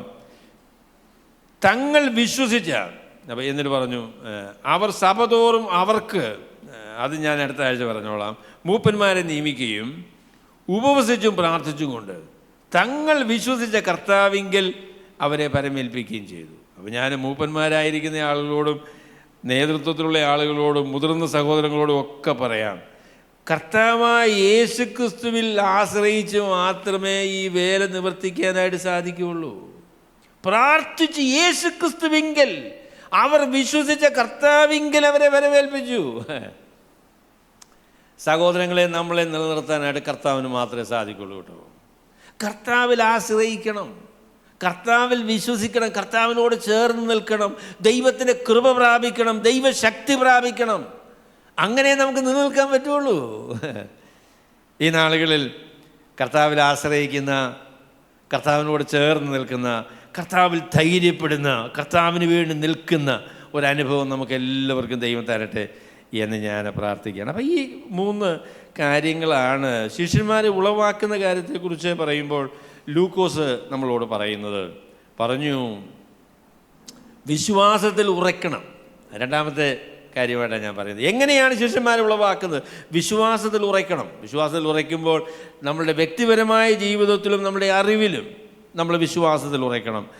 രണ്ടാമത് പറയാനുള്ളത് പ്രബോധനത്തെക്കുറിച്ചാണ്. എന്താ പ്രബോധിപ്പിച്ചത്? വിശ്വാസത്തിൽ നിലനിൽക്കണം. അതുമാത്രമല്ല, കഷ്ടതയിലൂടെയാണ് നാം ദൈവരാജ്യത്തിലേക്ക് പ്രവേശിക്കുന്നത്. ഈ ലോക ജീവിതത്തിൽ കഷ്ടതയുണ്ട്. കഷ്ടതയെ നേരിടുവാനായിട്ട് നമ്മൾ ദൈവത്തിൽ ആശ്രയിച്ച് മനസ്സ് വയ്ക്കണം. അതിന് ദൈവകൃപ പ്രാപിക്കണം എന്നുള്ള കാര്യമാണ് താന പറഞ്ഞത്. മൂന്നാമത് പറഞ്ഞത്, നമുക്ക് ആത്മീയ നേതൃത്വം, ഭക്തന്മാരായിരിക്കുന്ന ആളുകളുടെ ആത്മീയ നേതൃത്വം നമുക്ക് ആവശ്യമാണ്. അങ്ങനെയുള്ള ആളുകളാണ് മാതൃകയായി ദൈവമക്കളുടെ മുൻപിൽ അവരുടെ വിശ്വാസത്തെയും ജീവിതത്തെയും സംരക്ഷിക്കുവാനായിട്ട് അവർക്കാണ് സാധിക്കുന്നത് എന്നുള്ളതാണ് മൂന്നാമത് പറഞ്ഞത്. ശരി, എൻ്റെ മെയിൻ പോയിൻറ്റിന് മൂന്നാമത്തെ പോയിൻറ്റിലേക്ക് ഞാൻ വരാം. അപ്പോൾ ഒന്നാമത് ഞാൻ പറഞ്ഞത് മിഷണറി പ്രവർത്തനത്തിൻ്റെ ലക്ഷ്യം സുവിശേഷ ഘോഷണവും ശിഷ്യത്വവുമാണ് എന്നതാണ് ഞാൻ പറഞ്ഞത്. രണ്ടാമത് പറഞ്ഞത് എങ്ങനെയാണ് അപ്പസ്തലന്മാർ ശിഷ്യന്മാരെ ഉളവാക്കിയത് എന്നുള്ളതാണ് ഞാൻ രണ്ടാമത് പറഞ്ഞത്. മൂന്നാമത് പറയാൻ ആഗ്രഹിക്കുന്നത് മിഷണറി പ്രവർത്തനവും സഭകളും അല്ലെങ്കിൽ അവരെ മിഷണറി പ്രവർത്തനം സഹായിക്കുന്ന ആളുകളും തമ്മിൽ വളരെ ഹൃദ്യമായൊരു ബന്ധം നിലനിർത്തേണ്ടതാണ് എന്നുള്ളതാണ് ഞാൻ മൂന്നാമത് പറയാനായിട്ട് ആഗ്രഹിക്കുന്നത്. സുവിശേഷ പ്രവർത്തനങ്ങൾക്കായി കടന്നു പോകുന്ന ആളുകളും അവരെ സുവിശേഷ പ്രവർത്തനത്തിനായിട്ട് അയച്ച ആളുകളും തമ്മിൽ വളരെ ഹൃദ്യമായിരിക്കുന്ന ഒരു ബന്ധം നിലനിർത്തേണ്ടത് ആവശ്യമാണ്. അവിടെ നിന്ന് 26-ാമത്തെ വാക്യം, അവിടെ നിന്ന് കപ്പൽ കയറി അന്ത്യോക്യയിലേക്ക് പോയി. തങ്ങൾ നിവർത്തിച്ച വേലയ്ക്കായി ദൈവകൃപയിൽ അവരെ പരമേൽപ്പിച്ചയച്ചത് അവിടെ നിന്ന് ആയിരുന്നുവല്ലോ. അപ്പോൾ മിഷണറി പ്രവർത്തനത്തെക്കുറിച്ച് പറയുമ്പോൾ 2 തലങ്ങളിലാണ് പ്രവർത്തനം കേട്ടോ. ഒന്നെന്ന് പറയുന്നത് അയക്കപ്പെട്ട സ്ഥലത്ത് അല്ലെങ്കിൽ അവരെ പരമേൽപ്പിച്ച വേല ചെയ്യുന്ന ആളുകൾ എന്നുള്ള ആ വേല, പിന്നെ പരമേൽപ്പിച്ച് അയച്ച ആളുകൾ എന്നുള്ളതായിരിക്കുന്ന വേല. പഴയ നിയമത്തിൽ ദാവീദിൻ്റെ കാലത്താണെന്നാണ് എൻ്റെ വിചാരം. അപ്പോൾ അവരൊരു തീരുമാനമെടുത്തു, യുദ്ധത്തിന് പോകുന്ന ആളുകളും പിന്നെ ഇവരുടെ സാധന സാമഗ്രികൾ സൂക്ഷിച്ചുകൊണ്ട് ഇരിക്കുന്ന ആളുകൾക്കും ഒരുപോലെ യുദ്ധത്തിൽ അവസാനം കൊള്ള വിഭജിക്കുമ്പോൾ ഇവർക്ക് തുല്യമായിട്ട് വിഭജിക്കണം എന്ന് പറയുന്ന ഒരു പരിപാടി ദാവീദിൻ്റെ കാലത്താണെന്ന് തോന്നുന്നു. ഇത് the people who stay back to keep അവരുടെ കാര്യങ്ങൾ നോക്കി അവരെ ഇങ്ങനെ പിൻബലമായി നിൽക്കുന്ന ആളുകൾക്കും മുന്നേ യുദ്ധത്തിന് പോകുന്ന ആളുകൾക്കും തുല്യമായ രീതിയിൽ വേണം അവസാനം ഇതിൻ്റെ പ്രതിഫലം വിഭജിക്കാനാണ് എന്ന് അവർ പറഞ്ഞു. ഞാൻ വിചാരിക്കുന്ന ഒരു നല്ല ഇലസ്ട്രേഷനാണ്. എൻ്റെ പ്രിയമുള്ളവരെ, ഞാൻ പറയാം, 2 തലത്തിലാണ് ദൈവം നമ്മളെ വേല പരമേൽപ്പിച്ചിരിക്കുന്നത്. ഒന്ന്, ദൈവത്തിന് ആശ്രയിച്ച് അവരെ പരമേൽപ്പിച്ച വേല നിവർത്തിക്കുവാനായിട്ട് മുന്നേർ പോരാളികളായിട്ട് മുൻപോട്ട് പോകുന്ന ആളുകൾ. എന്നിട്ട് അവരെ ദൈവകൃപയിൽ പരമേൽപ്പിച്ച് പിന്തുണയായി അവർക്ക് വേണ്ടി പ്രാർത്ഥിച്ച് അവരെ സഹായിച്ച് അവരോട് ചേർന്ന് നിൽക്കുന്നതായിരിക്കുന്ന ദൈവത്തിൻ്റെ മക്കൾ. ഈ 2 തലങ്ങളിലാണ് ദൈവത്തിൻ്റെ വേല ചെയ്യാനായിട്ട് ദൈവം ആഗ്രഹിച്ചിരിക്കുന്നത്. അവിടെ ദൈവഭക്തനായൊരു മനുഷ്യൻ, അദ്ദേഹത്തിൻ്റെ പേരെനിക്ക് ഓർമ്മയില്ല, അദ്ദേഹം പറഞ്ഞൊരു കാര്യം ഞാൻ പറയാം. അദ്ദേഹം പറഞ്ഞു, നിങ്ങൾ ദൈവത്തിൻ്റെ വേലയിൽ 2 നിലയിൽ പങ്കാളികളാകണം. ദൈവം നിങ്ങളെ സുവിശേഷ പ്രവർത്തനം നടത്താനായിട്ട് മുന്നണി പോരാളിയായിട്ട് വിളിക്കുന്നുവെങ്കിൽ നിങ്ങൾ അങ്ങനെ പോകണം. You should go if God calls you to go and minister in unevangelised places.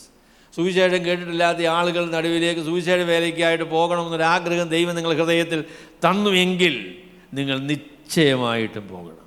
നിങ്ങൾ മറ്റൊന്നിനും വേണ്ടി ആ ദൈവനിയോഗത്തെ നിങ്ങൾ തള്ളിക്കളയരുത്. നിങ്ങളത് ചെയ്യണം. എന്നാൽ എല്ലാവർക്കും അങ്ങനെ പോകാൻ പറ്റുകയില്ല കേട്ടോ. എല്ലാവരും പോകാനായിട്ട് ദൈവം പ്രതീക്ഷിക്കുന്നുമില്ല. മറ്റ് രണ്ടാമത്തെ ഗ്രൂപ്പിൽപ്പെടുന്ന ആളുകൾ നമ്മൾ രണ്ടാമത് ചെയ്യേണ്ട കാര്യം, either you go or you send somebody and support them. പോയ ആളുകൾക്ക് വേണ്ടി പ്രാർത്ഥിക്കുകയും അവരെ സഹായിക്കുകയും അവരുടെ വേലയ്ക്ക് പിന്തുണ ചെയ്യുകയും ചെയ്യുക എന്ന് പറയുന്നതാണ് രണ്ടാമത്തെ ഭാഗം എന്ന് പറയുന്നത്. അതാണ് they are the people who support the work. രണ്ടും തുല്യമായ രീതിയിൽ പ്രാധാന്യമുള്ള പ്രവർത്തനമാണ് കേട്ടോ. നിങ്ങൾ കടന്നുപോയ ആളാണ് എങ്കിൽ ദൈവത്തിന് സ്തോത്രം. ദൈവത്തിന് പരിശുദ്ധാത്മാവ് നിങ്ങൾക്ക് തന്ന ആ ഭാരത്തിനും ദൈവം നിങ്ങളെ ഏൽപ്പിച്ച വിലയേറിയ വേലയ്ക്കുമായിട്ട് ദൈവം പരമേൽപ്പിച്ച വേല എന്നാണ് പറയുന്നത് കേട്ടോ. ദൈവം പരമേൽപ്പിച്ച വേല, അതിനുവേണ്ടി നിങ്ങൾ മനസ്സ് വെച്ചതിൽ ദൈവം നിങ്ങളെ അനുഗ്രഹിക്കട്ടെ. അതിൽ ഞങ്ങൾ നിങ്ങളെ അനുമോദിക്കുന്നു. എന്നാൽ അവർ വേലയ്ക്ക് പോയി, ഇനി നമുക്കെന്താ കാര്യമല്ലേ? അയ്യോ, അങ്ങനെയല്ല കേട്ടോ. അന്ത്യോക്യയിലുള്ള സഭയെക്കുറിച്ച് പറയുന്നത്, അന്ത്യോക്യയിലുള്ള സഭ അപ്പസ്തലനായ പൗലോസിനെയും ബർന്നബാസിനെയും ദൈവം പരമേൽപ്പിച്ചതായ വേലയ്ക്ക് വേണ്ടി അവരെ പറഞ്ഞയച്ചത്, അവരെ ഏൽപ്പിച്ചത്, ആ ദൈവകൃപയിൽ പരമേൽപ്പിച്ചത് അന്ത്യോക്യയിലെ സഭയാണ്. ഞാൻ വിചാരിക്കുന്നു എത്രത്തോളം പൈസ കൊടുത്താൽ വിട്ടതെന്നൊന്നും എനിക്കറിയത്തില്ല. എങ്കിലും അപ്പസ്തലനായ പൗലോസിൻ്റെയും ബർന്നബാസിൻ്റെയും പ്രവർത്തനത്തിനുള്ള പിൻബലം അന്ത്യോക്യയിലെ സഭയായിരുന്നു. അവരവർക്ക് വേണ്ടി സാമ്പത്തികമായിരിക്കുന്ന സഹായം ചെയ്തു, അവർക്ക് വേണ്ടി ആത്മാർത്ഥമായിട്ട് പ്രാർത്ഥിച്ചു, ദൈവത്തിൻ്റെ സന്നിധിയിൽ അവർക്ക് വേണ്ടി കരഞ്ഞു, പ്രാർത്ഥിച്ചു. അപ്പോൾ അതുകൊണ്ട് പൗലോസ് പറഞ്ഞു, നമുക്കിനി ഏതായാലും അന്ത്യോക്യയിലേക്ക് മടങ്ങിച്ചെന്ന് ദൈവം നമ്മളെ പരമേൽപ്പിച്ചതായിരിക്കുന്ന ഈ വേല നമ്മൾ എങ്ങനെയാണ് ചെയ്തത് എന്നതിനെ സംബന്ധിച്ച് അവർക്ക് വിവരിച്ചു കൊടുക്കണം, അവരോട് പറയണം എന്ന് പറഞ്ഞു. അപ്പം ഞാൻ ദൈവവേല ചെയ്യുന്ന ആളുകളോട് പറയാം, നിങ്ങളെ സഹായിക്കുന്ന ആളുകളോട് നിങ്ങൾ എന്ത് വേലയാണ് ചെയ്യുന്നത്, ദൈവം നിങ്ങളെ എങ്ങനെയാണ് അനുഗ്രഹിച്ചിരിക്കുന്നത്, നിങ്ങളുടെ പ്രശ്നങ്ങൾ എന്താണ്, പ്രയാസങ്ങൾ എന്താണ് എന്നതിനെക്കുറിച്ചുള്ള അറിവ് കൊടുക്കണം. ന്യൂസ് ലെറ്റർ എന്ന് പറയുന്ന പ്രധാനപ്പെട്ട കാര്യം. ഞാൻ ന്യൂസ് ലെറ്റർ അയക്കുന്നതിനൊക്കെ ഞാൻ കുറേ പുറകിലാകും കേട്ടോ. നിങ്ങൾ അവിടെ തനിയെ ഇരുന്ന് നിങ്ങൾ സങ്കടപ്പെടുകയും കഷ്ടപ്പെടുകയും ചെയ്യേണ്ട ആവശ്യമില്ല. നിങ്ങളുടെ സന്തോഷവും നിങ്ങളുടെ പ്രശ്നങ്ങളും ബുദ്ധിമുട്ടുകളും ഒക്കെ സത്യസന്ധമായ രീതിയിൽ നിങ്ങളെ സ്നേഹിക്കുന്ന, നിങ്ങൾക്ക് വേണ്ടി പ്രാർത്ഥിക്കുന്ന ആളുകളെ അറിയിക്കുവാനുള്ള ബാധ്യത നിങ്ങൾക്കുണ്ട്. അവർ സഭയെല്ലാം വിളിച്ചു കൂട്ടി, അവർ പറഞ്ഞ പ്രസ്താവന വളരെ നല്ലതാണ്. അവിടെ എത്തിച്ചേരും സഭയെ ഒരുമിച്ച് കൂട്ടി ദൈവം തങ്ങളോട് കൂടെ ഇരുന്ന് ചെയ്തതൊക്കെയും ജാതികൾക്ക് വിശ്വാസത്തിൻ്റെ വാതിൽ തുറന്നു കൊടുത്തതും അറിയിച്ചു. ദൈവവേലയെക്കുറിച്ച് പറഞ്ഞപ്പം ഒന്നിലധികം പ്രാവശ്യം പറഞ്ഞ ഒരു പ്രസ്താവനയുണ്ട് കേട്ടോ. ദൈവത്തിൻ്റെ വേല തന്നെയാണ്.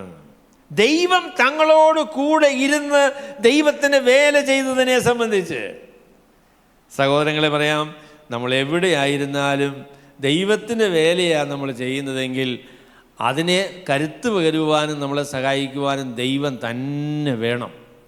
ദൈവത്തിൻ്റെ വേലയാണ്, നമ്മളെ സഹായിക്കുന്നത് ദൈവമാണ് എന്ന കാര്യം ഒരിക്കലും മറന്നു പോകരുത്. മനുഷ്യർക്ക് ആർക്കും ആ നിലയിൽ നമ്മളെ സഹായിക്കാനായിട്ട് സാധിക്കുകയില്ല. ദൈവം തങ്ങളോട് കൂടെ ഇരുന്ന്, എത്ര നല്ല പ്രയോഗം അല്ലേ. അവിടെ ബീഹാറിലും യു പിയിലും ഒക്കെ പ്രവർത്തിക്കുന്ന സഹോദരന്മാരോട് കൂടെ ഇരിക്കാൻ നമുക്ക് പറ്റുകയില്ല.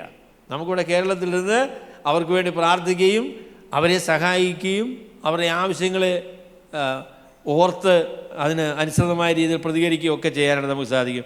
പക്ഷെ കൂടെ ഇരിക്കാൻ പറ്റുകയില്ല. എന്നാൽ കർത്താവ് നമ്മളോട് കൂടെ എല്ലാ ഇടങ്ങളിലും ഇരിക്കുന്ന ദൈവമാണ്. അപ്പം അതുകൊണ്ട് കൂടെ ഇരുന്ന്, സഹോദരങ്ങളെ, കർത്താവ് നിങ്ങളോട് കൂടെ ഉണ്ട് കേട്ടോ. അതാണ് നിങ്ങളുടെ ജീവിതത്തിൻ്റെ ധൈര്യം, നിങ്ങളുടെ വേലയുടെ ധൈര്യം എന്ന് പറയുന്നത്. ദൈവം നിങ്ങളെ പരമേൽപ്പിച്ച വേല നിവർത്തിക്കുവാൻ, ദൈവത്തിൽ ആശ്രയിക്കുന്ന നിങ്ങൾക്ക് ദൈവം നിങ്ങളോട് കൂടെയുണ്ട്. നിങ്ങളെ സഹായിക്കുവാൻ അവൻ നിങ്ങളോട് കൂടെ ഇരിക്കും, സംരക്ഷിക്കുവാൻ കർത്താവ് നിങ്ങളോടെ ഉണ്ട് എന്നതാണ് ദൈവവേലയുടെ ഏറ്റവും വലിയ അനുഗ്രഹം. അപ്പം എങ്ങനെയാണ് ദൈവം നിങ്ങളോട് ഇരുന്നത്, ദൈവം നിങ്ങളെ എങ്ങനെയാണ് സഹായിച്ചത് എന്നുള്ളത് ദൈവജനത്തിൻ്റെ ഉത്സാഹത്തിനും അവരുടെ സന്തോഷത്തിനുമായി അവരുമായി പങ്കുവയ്ക്കാനുള്ള കടപ്പാട് മിഷണറിമാർക്കുണ്ട്. അപ്പോൾ അതുകൊണ്ട് ഉച്ച കഴിഞ്ഞ് ഉള്ള സമയത്ത് നമ്മളുടെ ബൈജു സഹോദരൻ അവിടെയുള്ള നോർത്ത് ഇന്ത്യയിലുള്ള പ്രവർത്തനങ്ങളെക്കുറിച്ച് ഞങ്ങളോട് പറയും. അപ്പോൾ അതുകൊണ്ട് കേൾക്കാനായിട്ട് ഉത്സാഹമായി നമുക്ക് ഉച്ച കഴിഞ്ഞ് ഇന്ന് വേറെ പരിപാടികളൊന്നുമില്ലല്ലോ, അപ്പോൾ അതിന് നമുക്ക് അല്പസമയം എടുക്കണം എന്നാണ് ഞാൻ നിങ്ങളോട് അപേക്ഷിക്കുന്നത്. ആ പ്രവർത്തനങ്ങളെക്കുറിച്ച് നമുക്ക് കേൾക്കാം. ആ പ്രവർത്തനം നമ്മളുടെ പ്രവർത്തനമാണ്, നമ്മൾ പ്രാർത്ഥിക്കുന്ന പ്രവർത്തനമാണ്, നമ്മളവരെ സഹായിക്കുന്ന പ്രവർത്തനമാണ്. ദൈവം അവരെ എങ്ങനെ വഴി നടത്തി, എങ്ങനെ അവർ കർത്താവ് അവരോടുകൂടെ ഇരുന്നു എന്നുള്ള കാര്യം അവർ നമ്മളോട് പറയും. അവരെ മിഷണറി വേലയിൽ മൂന്നാമതായി ഞാൻ പറയാൻ ആഗ്രഹിക്കുന്ന കാര്യം, മിഷണറി വേലയിൽ മിഷണറി പ്രവർത്തനത്തിന് പോകുന്ന ആളുകളും മിഷണറി പ്രവർത്തനത്തിന് പിന്നിൽ നിൽക്കുന്ന ആളുകളും തമ്മിൽ അഭേദ്യമായിരിക്കുന്ന ഒരു കൂട്ടായ്മയും ബന്ധവുമുണ്ട് എന്നതാണ് മിഷണറി വേലയുടെ വിജയം എന്ന് പറയുന്നതാണ്. മിഷണറിമാർ തന്നെ ഏകരായിട്ട് ആശ്രയമില്ലാത്തവരായി അവരെ അങ്ങനെ അയക്കാനായിട്ട് പാടില്ല. അവരോട് ചേർന്ന് നിൽക്കുവാൻ, അവരെ സഹായിക്കുവാൻ, അവരുടെ പിന്നിൽ നിൽക്കുവാൻ, പ്രാർത്ഥിക്കുവാൻ, ഉത്സാഹിപ്പിക്കുവാൻ, വല്ലപ്പോഴുമൊക്കെ ഫോൺ വിളിക്കുവാൻ ഒക്കെയുള്ളതായിരിക്കുന്ന ബാധ്യത അവരെ സഹായിക്കുന്ന വിശ്വാസികൾക്കുണ്ട്. അങ്ങനെ സഹായിക്കുന്ന വിശ്വാസികളോട് ദൈവം എങ്ങനെ അവരെ സഹായിച്ചു എന്ന് പറഞ്ഞ് അവരെ ഉത്സാഹിപ്പിക്കുവാനുള്ള ബാധ്യത മിഷണറിമാർക്കുമുണ്ട്. ദൈവം ആ നിലയിൽ നമ്മളെ സഹായിക്കട്ടെ. അവർ അന്ത്യോക്യയിൽ മടങ്ങി വന്നതിന് ശേഷം അവർ കുറേ കാലം അതിനെക്കുറിച്ച് അല്പകാലമല്ലാത്തത്, അല്ലെങ്കിൽ നോട്ട് എ ലിറ്റിൽ ടൈം എന്നാണ് അതിൻ്റെ അക്ഷരികമായിരിക്കുന്ന വിശദീകരണം, അല്ലെങ്കിൽ അതിൻ്റെ പരിഭാഷ. അവിടെ അപ്പസ്തലനായ പൗലോസും ബർന്നബാസും അന്ത്യോക്യയിൽ മടങ്ങി വന്ന് എത്ര കാലം അന്ത്യോക്യയിൽ പിന്നീട് അവർ താമസിച്ചു എന്നുള്ളതിനെക്കുറിച്ച് നമുക്കറിയില്ല. എന്നാൽ കുറേ കാലം, മാസങ്ങൾ അവരവിടെ താമസിക്കുകയും അവരുടെ പ്രവർത്തനങ്ങളെക്കുറിച്ച് വിശദീകരിച്ചു കൊടുക്കുകയും ഒക്കെ ചെയ്തു. അതിൽ വളരെ പ്രധാനപ്പെട്ട ഒരു കാര്യം എന്ന് പറയും, ദൈവം എങ്ങനെ വാതിലുകൾ ജാതികൾക്ക് വിശ്വസിപ്പാൻ തക്കവണ്ണം തുറന്നു കൊടുത്തു എന്നതിനെക്കുറിച്ചാണ് പറഞ്ഞത്. വാതിലുകൾ തുറക്കുന്നത് ദൈവമാണ് കേട്ടോ. വാതിലുകൾ തുറക്കുന്നത് ദൈവമാണ്. നമ്മൾ വാതിലുകൾ തുറക്കാനായിട്ട് ദൈവത്തോട് പ്രാർത്ഥിക്കണം. ദൈവം തുറക്കുന്ന വാതിലുകൾ നമ്മൾ അത് ഉപയോഗിക്കണം. ആ നിലയിൽ ദൈവത്തിൻ്റെ വേല ചെയ്യുന്നുവെങ്കിൽ അതാണ് വിജയകരമായിരിക്കുന്ന വേല, വിജയകരമായിരിക്കുന്ന മിഷണറി പ്രവർത്തനം. സുവിശേഷ പ്രഘോഷണവും അതുപോലെ തന്നെ ശിഷ്യന്മാരെ ഉളവാക്കുന്നതുമാണ്. ശിഷ്യന്മാരെ ഉളവാക്കുന്നതിൽ അവരെ വിശ്വാസത്തിൽ ഉറപ്പിക്കണം, എന്നിട്ട് വിശ്വാസത്തിൽ നിലനിൽക്കാനായിട്ട് അവരെ പ്രബോധിപ്പിക്കണം. ലോകത്തിൽ കഷ്ടത സഹിച്ച് വിശ്വാസത്തിന് വേണ്ടി നിലനിന്ന് ദൈവരാജ്യത്തിൽ പ്രവേശിക്കേണ്ട കാര്യം അവരെ ഓർമ്മപ്പെടുത്തണം. പിന്നീട് സഭകൾ സ്ഥാപിച്ച് കഴിയുമ്പോൾ അവിടെ മൂപ്പന്മാരെ, ഭക്തന്മാരായിരിക്കുന്ന ആളുകളെ, അവിടെയുള്ള ആളുകൾക്ക് പ്രബോധനവും ഉത്സാഹവും പകരുവാനായിട്ട് നിയമിക്കണം എന്നുള്ളതാണ് രണ്ടാമത് ഞാൻ പറഞ്ഞ കാര്യം. മൂന്നാമത് പറയാൻ സാധിക്കുന്നത്, ദൈവവേല ചെയ്യുന്ന ആളുകൾ രണ്ട് തലങ്ങളിലാണ് വേല ചെയ്യുന്നത്. മുന്നേറ്റ പോരാളികൾ എന്നുള്ള നിലയിൽ front line workers and then the people who support them, അവരെ സഹായിക്കുന്ന ആൾ. ഇവർ രണ്ടുപേരും ഒരുമിച്ച് നിന്ന് രമ്യതയോടുകൂടെ, ഉത്സാഹത്തോടുകൂടെ, ഒരേ നിലയിൽ താല്പര്യത്തോടുകൂടെ പ്രവർത്തിക്കുമ്പോഴാണ് ദൈവത്തിൻ്റെ വേല അനുഗ്രഹിക്കപ്പെടാനായിട്ട് പോകുന്നത്. ദൈവം നല്ല വേലകൾ ചെയ്യുവാൻ സ്വർഗത്തിലെ ദൈവം നമ്മളെ എല്ലാവരെയും സഹായിക്കട്ടെ. ദൈവം നമ്മളെ ഏൽപ്പിച്ച സുവിശേഷ പ്രഘോഷണവും ശിഷ്യത്വവും ഗൗരവമായി എടുക്കുവാൻ ദൈവം നമ്മളെ സഹായിക്കട്ടെ. ദൈവം നമ്മളെ എല്ലാവരെയും അനുഗ്രഹിക്കുമാറാകട്ടെ. ഞങ്ങളെ സ്നേഹിക്കുന്ന ഞങ്ങളുടെ വാഴ്ത്തപ്പെട്ട സ്വർഗസ്ഥ പിതാവേ, അവിടെ ഞങ്ങൾക്ക് തന്ന എല്ലാ അനുഗ്രഹങ്ങൾക്കായിട്ട് ഞങ്ങൾ നന്ദിയോടുകൂടെ അങ്ങേക്ക് സ്തോത്രങ്ങൾ അർപ്പിക്കുന്നു. കർത്താവേ, സുവിശേഷത്തിൻ്റെ വക്താക്കളാകുവാൻ ഞങ്ങൾക്ക് തന്ന മഹാഭാഗ്യത്തിനായിട്ട് നന്ദിയോടെ സ്തോത്രം. ഞങ്ങളിലൂടെ ദൈവം പ്രഘോഷിക്കുന്ന ആ സദ്വചനം കേട്ട് മനുഷ്യരുടെ ഹൃദയങ്ങളിൽ വിശ്വാസമായി രൂപപ്പെടുകയും അവർ രക്ഷിക്കപ്പെടുകയും ചെയ്യുന്നു എന്നുള്ളതുകൊണ്ട് നന്ദിയോടെ സ്തോത്രം. അങ്ങനെയുള്ളവരെ വിശ്വാസത്തിൽ ഉറപ്പിക്കുവാനും നിലനിർത്തുവാനും ദൈവരാജ്യത്തിന് വേണ്ടി കഷ്ടമനുഭവിക്കുവാൻ അവരെ തയ്യാറെടുപ്പിക്കുവാനും ആ നിലയിൽ ദൈവത്തിൻ്റെ വേല ചെയ്യുവാനും ഞങ്ങളെ പ്രാപ്തിപ്പെടുത്തണമേ. കർത്താവെ, ദൈവസഭകൾക്ക് നേതൃത്വം കൊടുക്കുന്ന ദൈവമക്കളെ ഓർത്ത് ഞങ്ങൾ നന്ദിയോടെ അങ്ങേ സ്തുതിക്കുന്നു. അവരുടെ മേൽ ധാരാളമായുള്ള ദൈവകൃപ അവിടുന്ന് നൽകണമെന്ന് പ്രാർത്ഥിക്കുന്നു. ദൈവത്തിൻ്റെ വേലയിൽ ഞങ്ങൾക്ക് എല്ലാവർക്കും നൽകിയിരിക്കുന്ന ഓഹരിക്കായിട്ട് നന്ദിയോടെ സ്തോത്രം. പോകുവാൻ ചില സഹോദരങ്ങളെ അവിടുന്ന് വിളിക്കുമ്പോൾ അവരുടെ പിൻപിൽ നിന്ന് അവർക്ക് വേണ്ടി പ്രാർത്ഥിക്കുവാനും സഹായിക്കുവാനും ഞങ്ങളെ അവിടുന്ന് ഒരുക്കുന്നത് കൊണ്ട് ഞങ്ങൾ നന്ദിയോടെ അങ്ങേ സ്തുതിക്കുന്നു. അവിടുത്തെ കരങ്ങളെ ഞങ്ങളെ ഏൽപ്പിക്കുന്നു. കർത്താവായ യേശു ക്രിസ്തുവിൻ്റെ വിലയേറിയ നാമത്തിൽ.